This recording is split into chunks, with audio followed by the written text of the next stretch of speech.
So today we're going to be talking about the new exotic chest piece that came out entitled Update 11. And I recently got mine. I finally completed the quest, and oh my gosh, when I started putting this on a few of my builds, I've noticed that it actually improved it. And when you start building around this, it's actually really good. Now you guys saw that I dropped the True Patriot set. Well, then we had a subscriber say, hey, why don't you swap out that exotic chest piece and throw it on your Hunter Fury chest piece? And that's what we did. That is exactly what we did.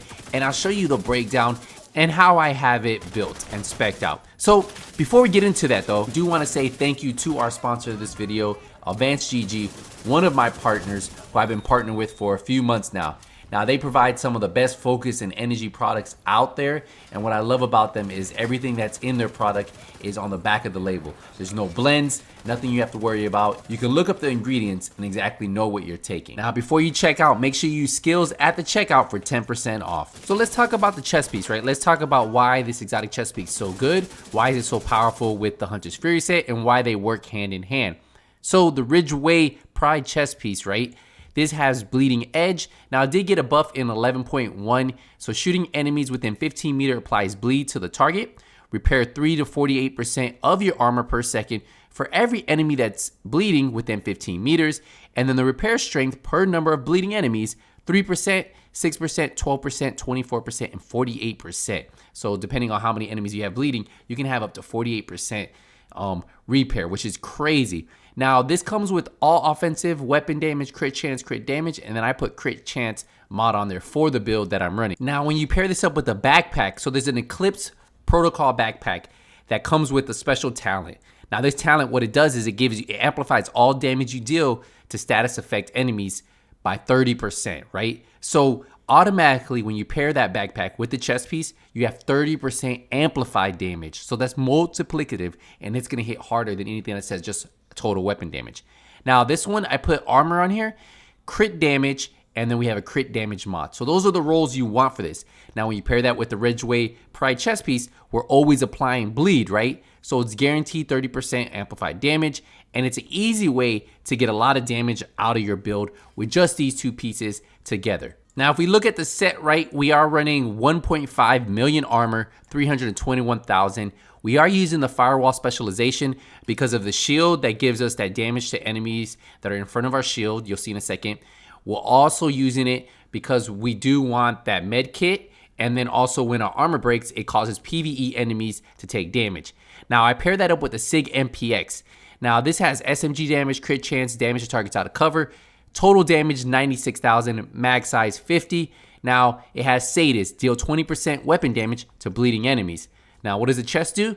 Well, the chest causes enemies to bleed. So right off the bat, we're gaining 20% extra weapon damage on the SIG MPX alongside that 30% amplified damage from the Eclipse Protocol backpack. Now the way I have it modded is I just try to get maxed out crit chance. So if you have a lot of crit chance, you might go crit damage on the mods, but that's really up to you. Now I do run the mop shotgun. I love this because of armor on kill, that 10% it automatically has, and then I put preservation on my mop. Killing an enemy repairs 10% of my armor. If I get a headshot kill, that's an additional 10%, so that's 20% of my armor. So a lot of armor on kill right there.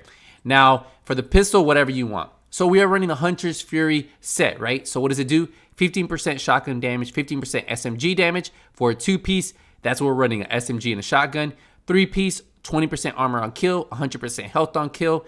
And then the 4-piece, enemies within 15 meters receive a debuff, amplifying your damage by 20%. So that means we have a total of amplified damage of 50% on this build already. And then killing a debuff enemy with your weapon disorients other enemies within 5 meters and amplifies weapon damage by 5% for 10 seconds, stacking up to 5 times. So that means you can have an additional 25% amplified damage, 75% total amplified damage at one time, which is crazy. So I have armor rolled on here. We have crit chance, crit damage. Ideally, I would like to get rid of that crit chance roll and hopefully have a maxed out crit damage roll, maxed out armor roll, and then I could put that crit damage mod on there. Now, you do want to make sure you try to get 60% crit chance or as close to 60% and then as much crit damage as you can.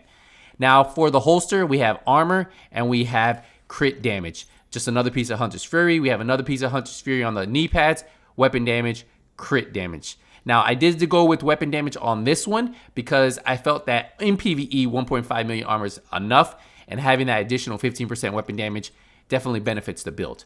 So for the gloves, we go back to armor and crit damage. So that's how you want all your Hunter's Fury. And then I've already showed you the backpack. So we have the armor, crit damage, and crit damage. But this is the build. This is how I have it set up, right? The SIG MPX with Sadis. We have the chest piece, the backpack. Now for the shield, the reason why I like the firewall shield is because look at that. Damage bonus per enemy in front of my shield is 12%. That means I'm doing 12% extra damage. Now to get that 12%, you need to make sure that you do have 5% extra damage on there. So if you look right here, I have this 5% damage bonus per enemy. So that pushes me to 12% right there. So that's how I have that modded. Now for my secondary, that's really up to you. I like the Reviver Hive, or if you want to take advantage of a lot of that bleeding heal that you get from the chest piece, run the Stinger Hive. So Stinger Hive, Reviver Hive, you guys decide depending on what kind of group you're running in. And I've been able to run this in control points, the open world, in missions, and play it on the hardest difficulty that you can really do right now. I have not tried it on legendary missions though, and legendary missions are another thing, at least for legendary missions, not the summit legendary. So you could probably even run this on legendary summit with no directives on, maybe 1 or 2. But I personally have not had any issues with this on heroic content.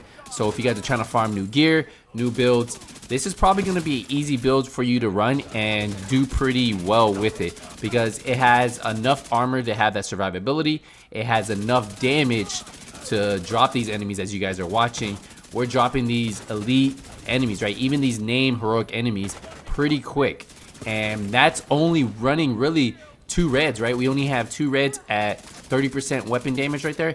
And we'll get into the stats in just a second, but everything else is blues, right? Blues, we're taking advantage of the high crit chance that you get on SMG and stacking more crit damage on the build itself. But overall, this is the build, right? And having that armor on kill from Hunter's Fury can get you out of situations like you saw right there where my armor broke, right? Having that armor on kill, even if it's only 20%, is actually really good.